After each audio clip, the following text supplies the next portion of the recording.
आदरणीय व्यासपीठावर आदरणीय शिक्षक व तसेच मान्य मुख्याध्यापक व तसेच बालगोपाळांना माझा नमस्कार. विद्या विनयने शोभते. तुमचं ज्ञान श्रेष्ठ आहे, पण तुम्ही नम्र असाल तर तुमच्या ज्ञानाची शोभा वाढते. सत्ता, संपत्ती, शस्त्र सगळे क्षणिक आहेत. त्यांना मर्यादा आहे. ते ज्यांना उमगलं त्या मोहात फारसे अडकले नाहीत. ज्यांनी आपल्या ज्ञानाचा, शस्त्राचा, संपत्तीचा वापर इतरांच्या सुखासाठी, कल्याणासाठी केला. शस्त्र, संपत्ती, सत्ता हे खरंच खूप प्रचंड चंचल आहे. म्हणून आपण नेहमी नम्र असावं. नम्रता, साधेपणा तुमच्या यशाला आणखी मोठं करतं. तुमच्या यशाला जर नम्रतेची जोड असेल तर तुम्ही लोकांच्या थेट हृदयस्थान मिळवता. आणि हे स्थान काय नातं असतं, त्याला काळ, वेळ, यश, अपयशाची मर्यादा नसते. भगवान श्रीकृष्णाचं चरित्र बघा. ते जन्माला तुरुंगात आले.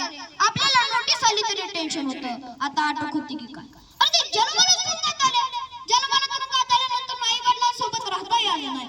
ज्यांच्याकडे जाऊन राहिले, थोडे मोठे झाले, 4-5 सवंगडी भेटले, त्यांना सोडून वृंदावनात जावं लागलं. राधा भेटली वृंदावनात, तिला सोडून मथुरेत जावं लागलं. कृष्णाला त्याच्या आयुष्यामध्ये काय मिळालं?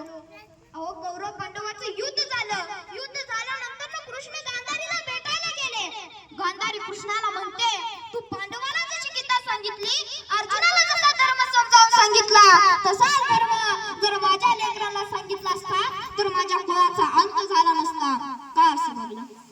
याचा कृष्णाला काहीच मिळालं नाही, तरी कृष्ण कधी आपलं दुःख व्यक्त करत नाही.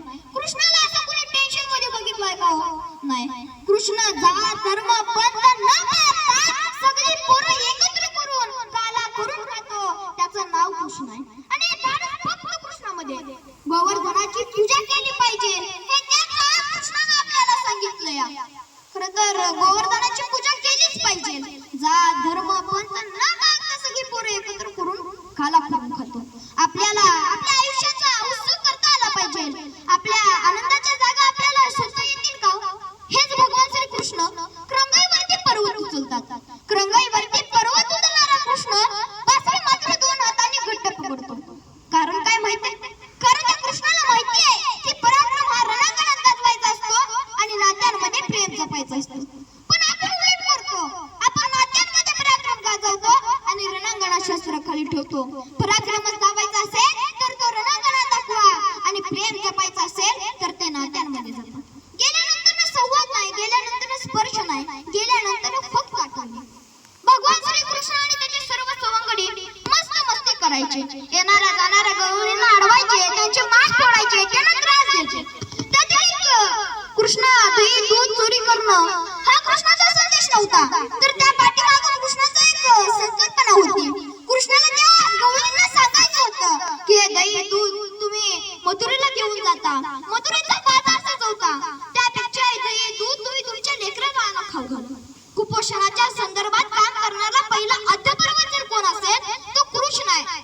कृष्ण घरोघरी जायचा, तेथील लोण्याचे माठ फोडायचा, तेथील दही दूध चोरी करायचा. त्यातील एक गवळण होती. तिला असं वाटायचं की कृष्ण सगळ्यांच्या घरी चोरी करू शकतो, पण माझ्या घरी काही चोरी करू शकत नाही. कृष्ण म्हणला, असं काय, आज तुझ्या घरी. मग संध्याकाळी सगळ्यांनी प्लॅन करून तिच्याच घरी जायचं ठरवलं. कृष्ण गवळण हुशार होती. तिला माहित होतं की कृष्ण येईल. तिला ठाऊक होतं कृष्ण येईल, म्हणून ती वरतीच्या लोण्याचं मडकं बांधलं होतं. त्या मडक्याला एक दोरी बांधली आणि त्या दोरीला घंटी बांधली आणि ती दोरी आपल्याला पायाला बांधून ठेवली, जेणेकरून घंटीचा आवाज यावा, आपल्याला जाग यावी, आपल्याला त्यांना पकडता यावं. मग कृष्ण सगळे सवंगडी घेऊन कृष्ण आला. कृष्णाचे सर्व सवंगडी त्या मडक्यात हात घालला. तितक्यात कृष्ण म्हणला, थांबा, वरती घंटी बांधली. मग त्या कृष्णाने त्या घंटीला दम दिला आणि सांगितलं, आता आम्ही सर्वजण लोणी खाणार आहोत. आज जर तू वाचली तर उद्यापासून एका मंदिरात तुला ठेवणार नाही. अहो, शेवटी कृष्णच आहे. कृष्णाने त्या घंटीला दम दिल्यानंतर घंटी म्हणली, हे देवा, काय करायचंय ते करा, पण मी काय वाजत नसते. सगळ्या सवंगड्यांनी लोणी अगदी मस्त केलं. कृष्ण मात्र सगळं पाहत होता. शेवटी कृष्ण म्हणाला, सगळं काय एकटेच खाणार काय?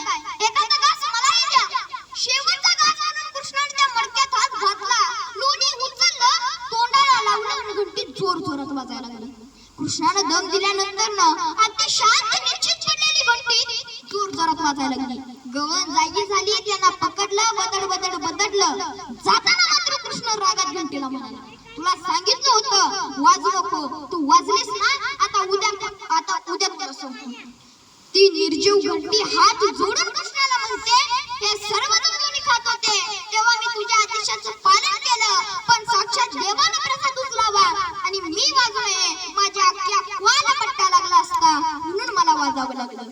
यातील मध्यतार्थ समजून घ्या. कुळाला पट्टा लागू नये म्हणून निर्जीव घंटी सुद्धा आपला संस्कार जपते. आपण तर माणसं आहोत, आपल्या आई वडिलांची मान अशी उंच राहिली पाहिजे, आपण आपला संस्कार जपला पाहिजे. आपण कृष्णाकडनं एवढं तरी शिकू घ्या. धन्यवाद.